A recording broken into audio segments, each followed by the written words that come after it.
Guys, good morning, नमस्कार, प्रणाम, पलाक दगड़ियों कच्छ आप सबू। तो आज नए दिन की नई शुरुआत के साथ मैं आई हूँ पहाड़ी बखोई, जो कि हमारे गांव की एक लास्ट बखोई है। जो इसके बाद से यहाँ पे कोई बखोई नहीं है। आज मैं आपको दिखाऊंगी पहाड़ी बखोई।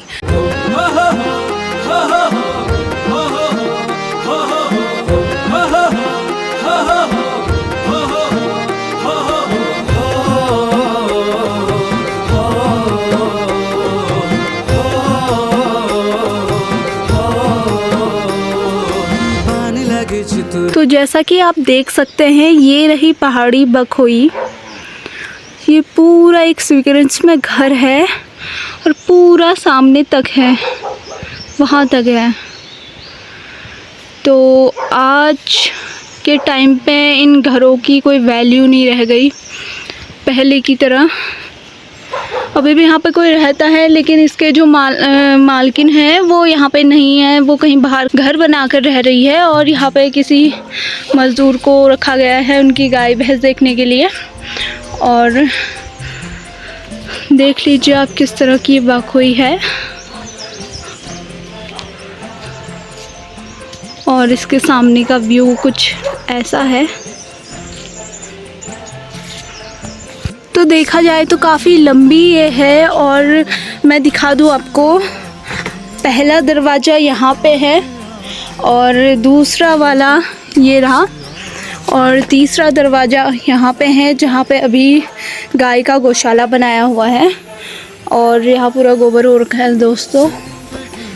और एक दरवाज़ा ये रहा, और आज मौसम भी इतना सुंदर हुआ है। और एक दरवाज़ा ये है, फिर ये है,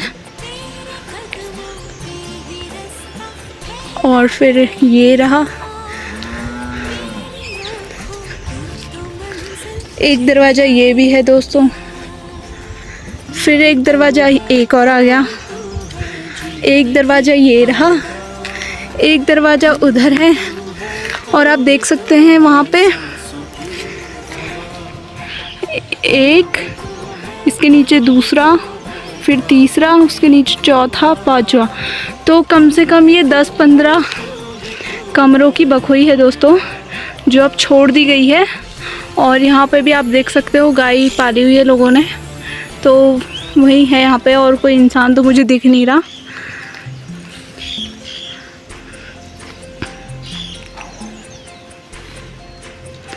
और ये पहले के ज़माने में यहाँ पे सब लोग बैठ के यहाँ पे बातें किया करते थे।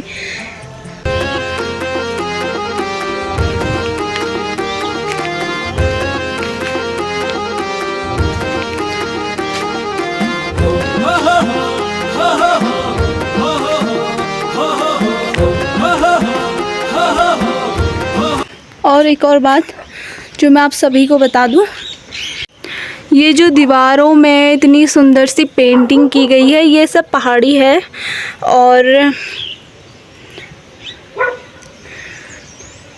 और अगर हम दरवाज़ा खोल के, अगर हम खोल तो नहीं सकते, शायद यहाँ कोई नहीं रहता। जो सीढ़ियाँ होती थी उनमें ऐपर दिए जाते थे।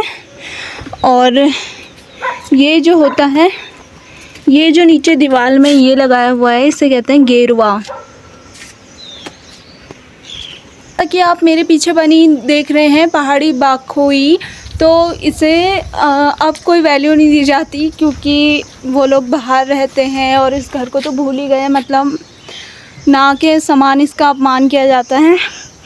और मैं आप लोगों से दोस्तों यही अपील करूँगी, अगर आपकी ऐसे कोई पुराना कोई घर है तो उसे मत छोड़िए, क्योंकि एक यही चीज़ें बची हुई हैं जो पहाड़ को पहाड़ कहने लायक बनाती हैं। तो मैं आपको एक चीज़ और दिखा दूँ, यहाँ पे है ओखल, जो कि बहुत गंदा हुआ है। ये भी ये होता है ओखल दगड़ियों। इसमें दिवाली के टाइम पे चूड़ कहते हैं, जिसे धान को कूटा जाता है भून करके। तो अभी ये बहुत गंदा हुआ है, उस टाइम पे इसकी सफाई की जाती है और ये वाले एरिया को पूरे को गेरुए से लीपा जाता है। उसके बाद लीपने के बाद इसमें धानों को कूटा जाता है, जिसे चिऊड़ का नाम दिया जाता है। और उसको मंदिरों में चढ़ाते हैं दिवाली पे।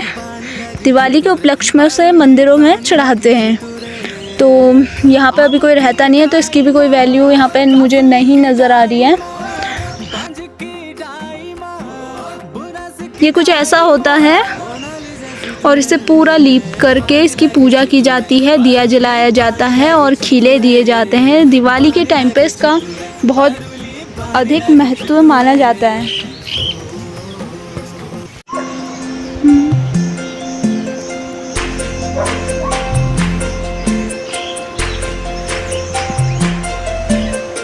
तो दगड़ियों, जैसा कि आपने देख लिया कि पहाड़ी बकरी को किस तरह से छोड़ा गया है, किस तरह से इसे अपमानित किया गया है, तो अब हम चलते हैं और आगे, ताकि मैं आपको कुछ और भी दिखा सकूं। यहाँ पे पहाड़ी नौला है, जहाँ पे जैसे कि नई नई शादी नवविवाहित जोड़ा होता है और वो जो मुकुट उनके सर पे लगाए होते हैं शादी के दिन पे, तो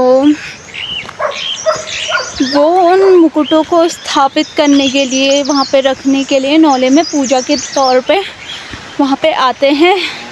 और अभी हम चलते हैं नौले की तरफ और सामने से आजकल टमाटर हो रहे हैं दोस्तों, तो वो आ रहे हैं टमाटर तोड़ के, तो मैं उन्हें भी अभी दिखाऊंगी ब्लॉग में आपको।